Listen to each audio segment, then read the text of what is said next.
partners or tenant and landlords, when it's come to a matter of vows, committing each other or against each other.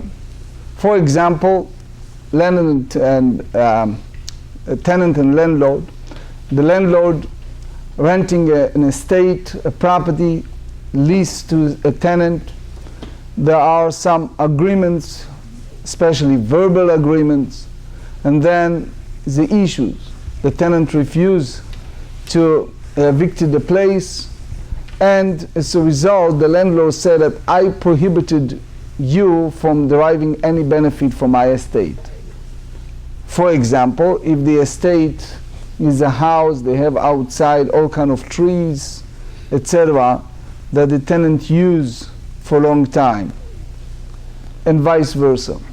How do you treat the manner of prohibition that one person put against other, especially if it's in a cross side, meaning both of them? How do you treat the issue of father and son? Father inherited an estate to his son, but then he prohibited his son from deriving benefit from the estate. In one hand, you said that the son inherited the estate, but how you treated that restriction, that prohibition. Many times, parents leave a will, endowment fund, all kind of will to their children, but then they restricted it in a certain way.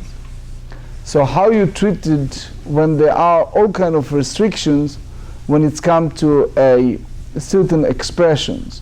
So we are going to study page 47, but we are on page 46b, 5 lines from the bottom of the page. We start with the point that Reuven, for example, we use names Reuven, Shimon, and Levi, 3 different peoples. Reuven prohibited Shimon from deriving any benefit from his estate. Now, one of his estates is in those days a bathhouse, like in modern days a health club, spa, etc. Now, in order for Shimon to use that spa, in order for Reuven, I meant, to use that spa that belongs to Shimon, Shimon basically renting or lease to Levi, to a third person, that place. And in that sense, the big question is, can now Reuven have an access? Can he use that bathhouse? The word that we're going to use is called tfisat yad. Tfisat yad meaning the hands, he is like attached to that estate. According to Rav Nachman, he said that it's all depend on the partnership. If Shimon owns 50%, 33%, 25% of the profit of, for example, bathhouse or whatever the business is, so therefore he is the main owner of that business, and Reuven cannot access, cannot use that business. However, if it's below than 25%, Reuven can use that bathhouse. That's one school of thought. However, Abaye disputed. Abaye said even Shimon owns less than a quarter, less than 25%, he is still considering an owner, and because he is an owner, he that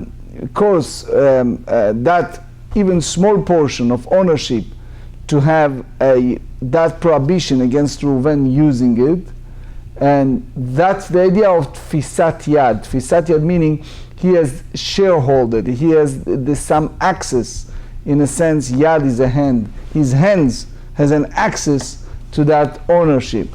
So therefore, in a certain situation, you can find a room for Reuven to use it, But with all said and done, there are some cases, such as if it was paid off, the rent paid off a year in advance to one party, there are some circumstances that we allow. So Hamudar Hana'a Mechavero, the Mishnah said, if one prohibited by vow from driving benefit from another fellow, so let's use name, Reuven and Shimon.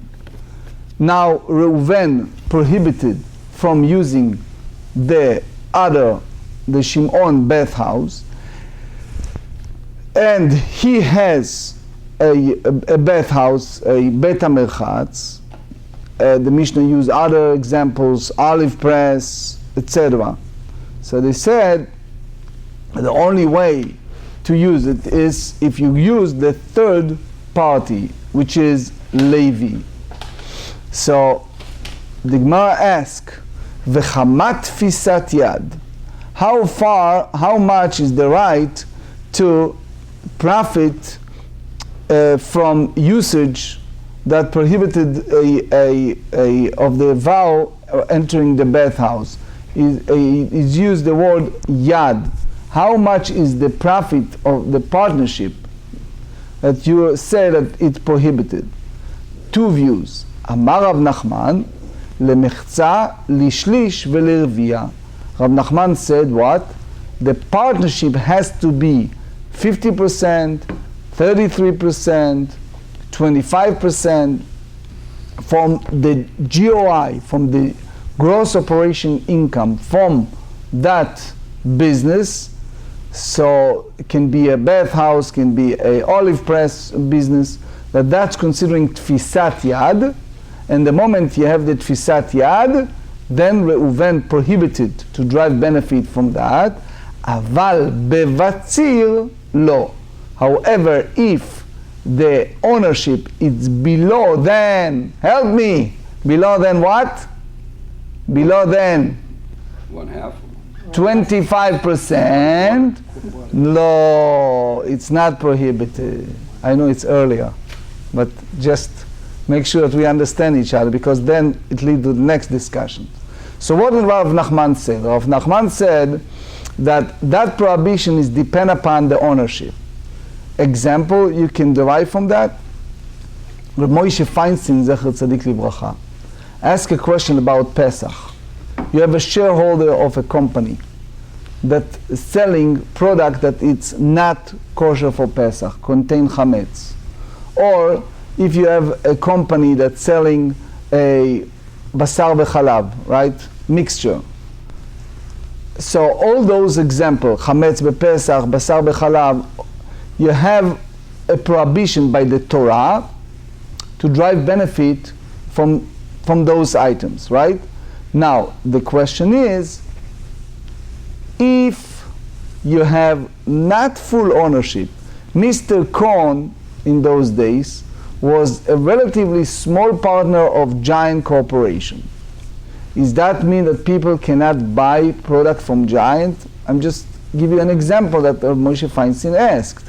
Because based on this discussion, it's also depend upon the percentage of the ownership of the business. So if you tell me that it's above than 50%, then everyone agrees. It's not even a question. He is the owner. But if you tell me that the partnership is below than 25%, so far we understand, follow Rav Nachman, that what? That it's not considering an ownership. Okay? In the olive press, in the bathhouse, and therefore Reuven, for our discussion, allowed to drive benefit from Shimon. Okay? The Ran, Rabbeinu Nissim, elaborates on that. And he asks a question about landlord-tenant. Landlord-tenant, as we said, they have a fight. And unfortunately, the landlord cannot force out the tenant from his estate.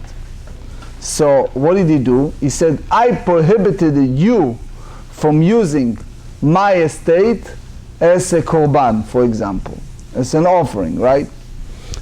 is now the tenant, if he is observant fellow, can he use that estate or not? Rabbeinu Tam tells us that since the tenant is not the owner of that property, the owner can prohibit the tenant from deriving benefit. So if that's the case, how come we said so far that there are opportunity that Reuven can derive benefit from the bathhouse in the ownership of Shimon, even that is not tfisat yad, right, the access. So Tosfot explained to us that when it's come to a matter of vow, it's different. Why it's different? We go by which called Leshon Bnei Adam, the language that people are using. And therefore, if the person said it lucidly, is different than when it's making a statement that are not clear. So far we understand the view of Rav Nachman. Abaye disputed that. Abaye amar afilu bevatzir asur. Abaye said even in a case where he received less meaning below than 25%, thank you, asur, he cannot derive benefit from that bathhouse. Because obviously he have part. Okay? So they said, Heiche damei deshari. Give me a case that it's okay. So they said, Dimkabel betaska. When he completely forfeits all profits and receive only an annual rental fee from the tenant. Alright? So the Ran explains that by receiving a yearly money, so in a sense the fourth person, let's call him Yehuda, he accepts upon himself to pay taxes, and that's basically the only way in that view that you can allow Reuven to have access to the business owned partially by Shimon. Page 47, a short introduction. We learn at the beginning of this tractate, and we learn it in the past several times, there are two different entities when it comes to manner of vows and oath. One it's called Gavra, and one is called Hefza. Gavra, meaning you are using, for example, a person. You prohibited a person. Can be yourself, can be someone else. Gavra is you prohibited an item, specific house, specific item, okay? Ha'omer lechavero, if one said to another fellow, I make a konam, I prohibited to enter the house, but he used the language, entering your house is konam for me. So at this point, he cannot enter to his house, correct? However, what do you do if the owner passed away? Or if that estate was sold to someone else? So what you said? That prohibition is no longer in effect. Why? Because that prohibition applies only if it's in reshut chavero, if it's in the ownership of his fellow. But if it's the other way, which is, he said, konam bait ze shani nichnas, which means he prohibited specific house that I enter. So he prohibited himself what? The house. The house meaning specifically the house, and not with nothing to do with the owner. It just speak about the house. So that in case, if the owner passed away, it makes no difference. If that house sold to someone else, it makes no difference. Everyone understand this? So the Yerushalmi also bring us the opposite way.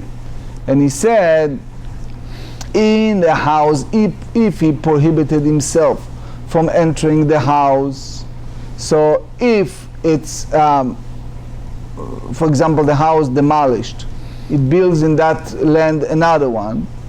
So he said that in that case, it's different. Meaning, I prohibited myself to enter your house. That's called Gavra. Gavra, it prohibited even it's a new house. Why? Because Reuven prohibited himself to enter Shimon's house.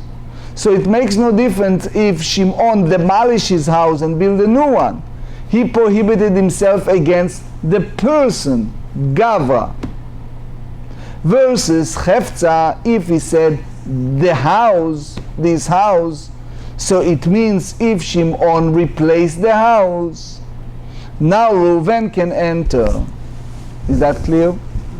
Okay. Ba'ei Avimi. Avimi asked in a similar case. He said, Shimon prohibited Reuven from entering to his house, but the problem is when that house is no longer in ownership of Shimon. Konam levayit ze she'ata nichnas, met או שמחרו לאחר מהו. So again, Reuven and Shimon. Shimon prohibited Reuven from entering to his house. Clear? It's like the mother said to a child, right? Don't bring these friends here, right? Okay, he prohibited, just to understand the concept, right? Prohibited someone from entering his house. Now he passed away, or he sold that house. What does that mean? Is that prohibition even he's no longer the owner or not? Why? Because he doesn't use my house. When he used this term of prohibition, he used the term of this house. This house, it means a general prohibition. אדם אוסר דבר שברשותו לכשיצא מרשותו או לא. Do you say that we say that a person can render an item in his possession forbidden even for the time after it will leave his possession, or no? So the idea is you can say that the person prohibited something upon himself or upon his fellow. All of that applies in his power. But when it's come to someone else, Amarava Tashma, here is a source. In Tractate Bava Kama, page 108, Ha'omer Livno, someone said to his son, Konam she'i ata nehene li umet. Some father prohibited his son from deriving benefit from his estate. All kind of reasons can be. Can be, for example, negative reason. His estate is a winery, right? And the son is addicted to alcohol. Whatever it is, the father prohibited his son from deriving benefit from his estate. The father passed away. So what you said? Yirashenu. The son inherited the estate of his father because the father used the language the one explained, from my ownership of this estate. Now the father is gone, he is not deriving benefit from his father. Why? Because the moment the ownership transferred by the Troalo to his son, so is the son derive benefit from his own estate that he owns it. Alright? But if he used the language bechayav ubemoto umet lo irashenu, if he prohibited his son not only during his lifetime here but after his passing, then the son inherited but cannot derive benefit from that. So for example, if it's a winery, he can make a business out of that or whatever it is, right? But he personally cannot derive benefit in a sense of gaining he is just the owner in that sense, right? Shma mina adam oser davar shebershuto lichshi yetze mershuto shma mina, which means a person, right, can render an item in his possession forbidden even at the time that is no longer it leaves his possession. So the Ran explained to us that the son become the owner. He has the Yerusha he inherited, but he still have Isur Hana'a me'aneches. He still have the prohibition against driving benefit, since it was restricted by his daddy. The previous question, the Gemara asked, what's really the law in the Mishnah that a person prohibited upon himself something that applies to his fellow? Nanatam. We learn on page 57. Konam perota elu alai. Konam hen al pi. This produce is konam upon me. This produce is konam upon my mouth. Konam hem lefi. Asur bechilufem uvgidulehem. Sometimes a person prohibited something on himself, but the question is how you do if he substitute that with something else. Some examples. The Al-Shich HaKadosh. The Al-Shich has a question, a case that happened. A fellow married in Yerushalayim those years, and his wife knew that he is a traveler, so she asked him to take a vow that if he leave her more than a year, he will be a Nazirite. She knew that the husband doesn't want to be a Nazirite, right? He likes to drink, he likes to cut his hair, right, etc. So he committed that, and then he went to Syria, went to travel elsewhere, and he saw that the year is coming to the end. So what did he do? He divorced her, and after he divorced her, he remarried her. He brought her back. So she said, now I want you to commit yourself to an old commitment, which is from the previous marriage, that if you live me more than 1 year, right, so you will be a Nazir. So the question is, can you say this is a Chavtzav versus Gemarrah? The question is, what did he prohibited upon himself? Not his wife, he prohibited upon himself grapes product. That's part of the Nazirite, right? So that's applied to the first marriage, not to the second marriage, the Al-Shich said. Because the precondition that happened at the first marriage cannot reimpose again. Right? So here you see a situation that if you have a substitute, so the Rosh explained, Rabbeinu Asher said, it's not in a case that he planted those seeds, because that's a different story. It's no longer. Here the discussion is hachlafa, you substitute. A person can prohibit it upon himself his produce, or produce of someone else. A person can prohibit it upon himself something that is not yet in the world, davar shelo ba la'olam, or substitute for that. But a person, even he can prohibit it someone else from his produce, he cannot prohibit it upon his fellow a produce that belongs to another fellow. So therefore, a person cannot prohibit it upon someone else something that is not yet in the world. So the question is, here, this produce, it's not here, meaning that you planting something and the result you pull out and substitute with something else. That's called davar shelo ba la'olam. So this is something a person cannot prohibit it upon someone else. So the Ran explains, good morning Elliot, that the Ran said that all the question is only Rabbanan, because you don't have Isurei Hanara D'Oraita, you don't have the prohibition drive benefit in the Torah. So the halacha, there is a book called Chok Yaakov. So he said, take for example chametz she'avar alav Pesach. Right? You have a chametz that passed Pesach. So what we said, asur bana, you cannot drive benefit from that. So if you have this plan, so the big question is that allowed or not based on this? Anyway, by Rami Bar Chama asked, Amar konam perot halalu al ploni ma'u bechilufehen. If someone said that this produce is konam upon certain person, what do you do with their replacements? So he asked, only about the substitute of those produce, and not in regards to those the gidu lehem, those who grow. Mi amrinan gabei delay. Now we explain the quandary. If you tell me, הואיל ואדם מוסר פירות חברו על עצמו, אדם מוסר דבר שלא בא לעולם על עצמו, since a person can prohibit himself the produce of his fellow, so he can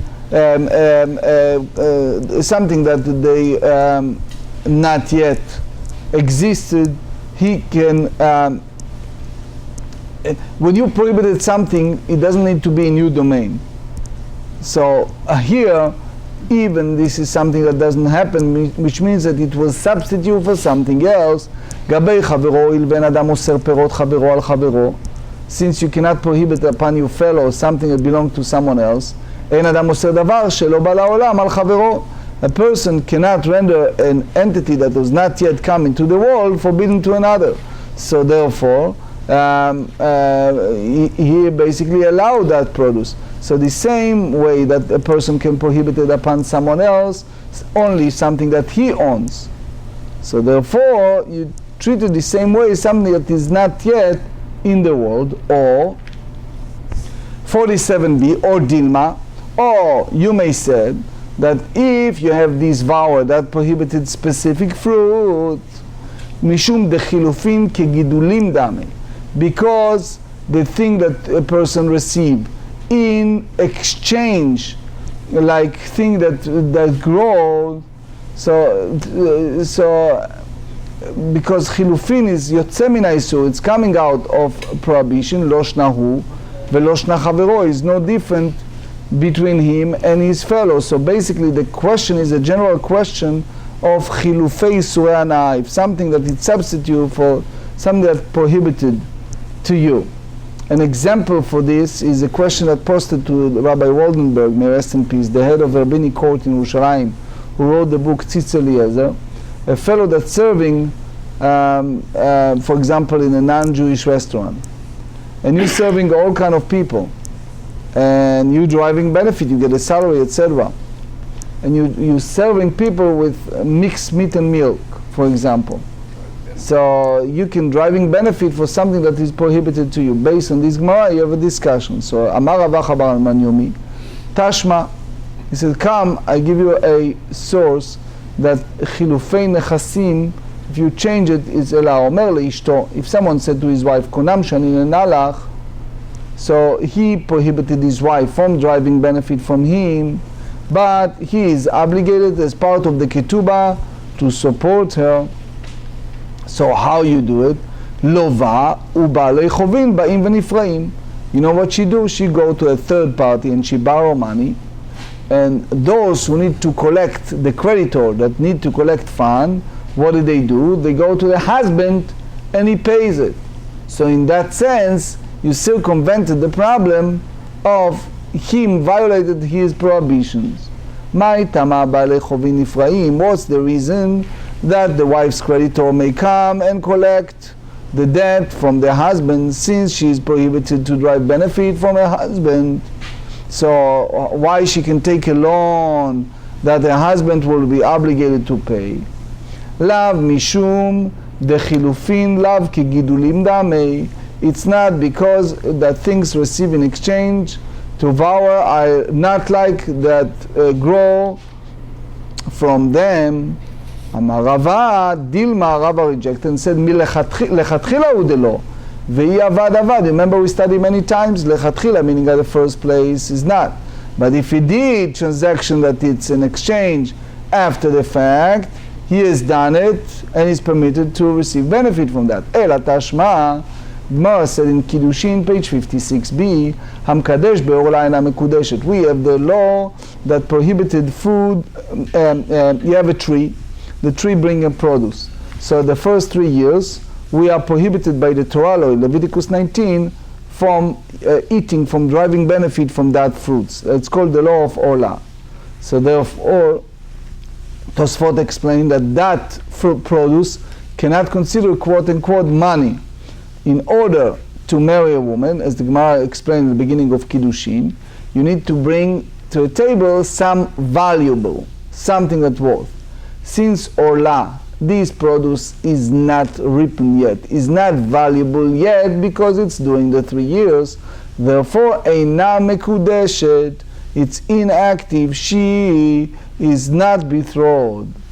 Mecharan, if he took this produce that is still ola, okay, and he sold it, vekidesh bidmehem, and he takes that money and he give it to her to betrothed to him, harei zo mekudeshet, so she is betrothed. So what do you see? That one is permitted to derive benefit from that which he received in exchange for something that is prohibited, right? So what do you see? That chilufei kesef, it's not kesef, the substitute for money is not.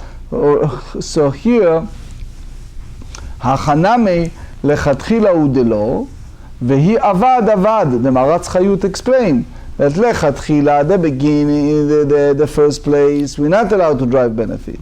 However, if one is done, so the Shar HaMelech said, look, lechatchila, it's not. But b'diavad, if it happens. If it's done after the fact, he can derive benefit from that. So in that sense, if someone take the money that he gets in a substitute of ola produce, so that's considering chilufei chilufim, and she can use it. Now, the Ran said in the practical halachot that it's safek de rabbanan lekula. Since you have a rabbinic quandary, you go lenient. The Rambam disagreed. The Rambam said lechumra, but his derivative here, another example of practical halacha. You go to a places. For example, I went 2 weeks ago to a kibbutz in Israel, right? So they have a lot of young cows, and some of them it's for milk, some of them it's for slaughtering, right? So sometimes you need to feed them with a very special food in order to make them fat, those calf. So someone feed those calf with something that is a mix, milk and meat, for the purpose of whatever, health, growth. So does that mean that that animal is prohibited now from using? Why? Because that's considering gidulei surah, that they grow for something that is prohibited. Take for example, you have a tree, it's during the time it's prohibited. You take a produce from that tree, you take the seed, and what do? You're planting something from that seed, of something that is prohibited to you. So here with the animal, since you feed her with something that is prohibited, does that mean that that animal is prohibited or allowed to use for the purpose of future meat? It's based on this question. So you can say, again, the disputation is the Shar HaMelech on this, but in general, you can have to differentiate between lechatchila or b'diavad. Lechatchila, for sure, everyone said that you cannot do it. B'diavad is something that is a big discussion among the rabbis.